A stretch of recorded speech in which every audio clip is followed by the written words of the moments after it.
So in this topology, let's determine why certain ports are set to forwarding and why certain ports are blocking. So we'll work through the spanning tree process. The first decision that needs to be made is election of root bridge. So one of the switches in the topology needs to become the root of the spanning tree. So on switch 1, as we saw previously, show spanning tree shows us that this switch or bridge is the root of the spanning tree. Switch 2 is not the root of the spanning tree. So in the output here we can see that it has a path cost to get to the root switch. It sees that the root bridge or root switch has a root ID with a priority of this and MAC address of this, which is different to the local switch MAC address. So first decision, how is the root determined? It's based on lowest bridge ID, which consists of the priority and MAC address. Switch 1 has the same priority as switch 2, 32769, so that can't be used to determine the spanning tree root. So the tiebreaker is based on the MAC address. So lowest MAC address will win. Switch 1 has a lower MAC address when compared to switch 2. Once again, 0011 is the same on both switches, but notice C6EA is greater than C6AC in hexadecimal, so switch 1 becomes the root of the spanning tree. So that's the first decision. Determine who the root bridge is. Once again, priority of 32768 is the default. So we've now determined who the root bridge is or root switch is. The next decision is that every non-root switch needs to determine its root port. The root port is its best port to get to the root bridge. The root port is chosen based on lowest path cost. If there's a tiebreaker on that, then it's based on lowest neighbor bridge ID if path costs are the same. If that can't be used to determine the root port, then the lowest port priority is used. The port priority is 128 by default, and if that can't be used, then the lowest port ID is used as a tiebreaker. So first decision is based on lowest path cost. Here's a table showing you the path costs of Cisco switches.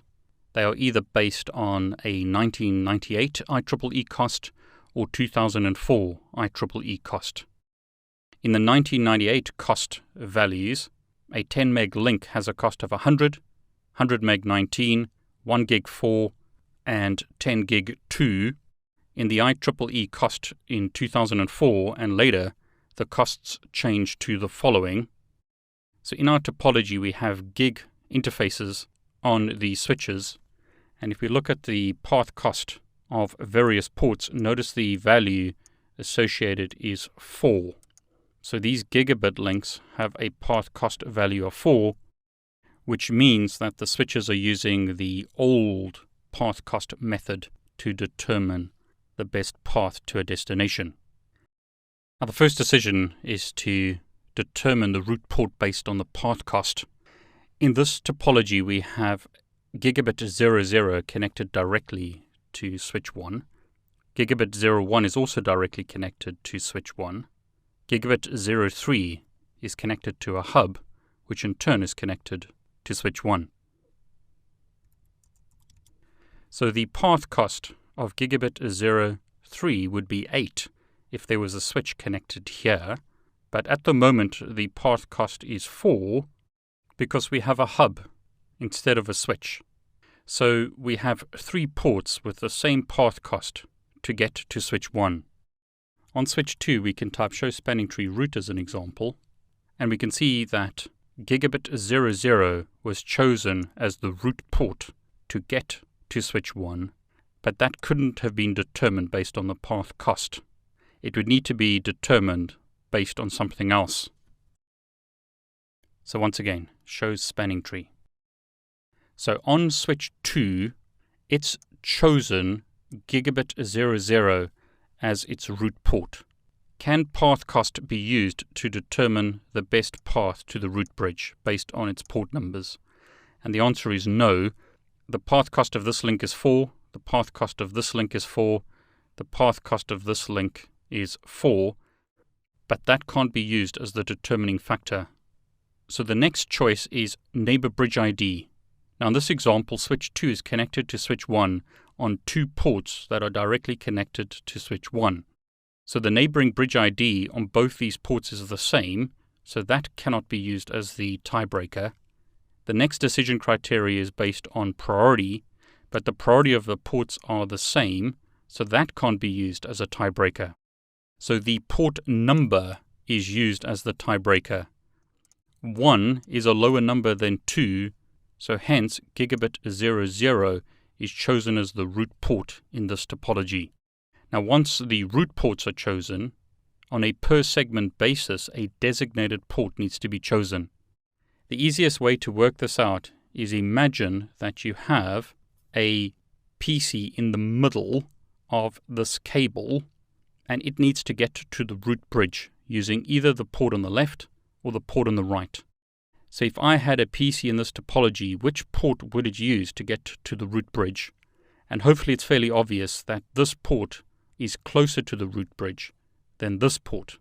And hence on this segment, gigabit 00 to gigabit 00, this port 00 on switch 1 is the designated port. A designated port is the best port to use on a per segment basis to get to the root bridge. So this port is the best port to use on this top segment to get to the root bridge. What about this segment? So in this segment, imagine once again that you had a PC here. What's its best port to use to get to the root bridge? Well, it would be this port here on switch 1. And once again, on switch 1, we can see that by typing show spanning tree. Notice gigabit 01 on switch 1 is the designated port for this segment. The same is true for this segment. Which is the best port to use to get to the root bridge? It's going to be gigabit 03 on switch 1. And on this segment, looking at layer 2 switches running spanning tree, this port is the best port to use to get to the root bridge. So we've now chosen a designated port for this top link, the second link, these links through the hub, as well as this link. The last remaining link is this link, and the best port to use to get to the root bridge is this port on switch 2. Any other ports on the network will go blocking. So this port, gigabit 01, is put in the blocking state, and so is gigabit 03, also put in the blocking state. Now in rapid spanning tree, or rapid PVST, these are known as alternate ports. In other words, on this hub as an example, if we had a PC connected to it, if this link went down, PCs could send traffic into the network using this alternate port, because it would now transition to the forwarding state when this link goes down.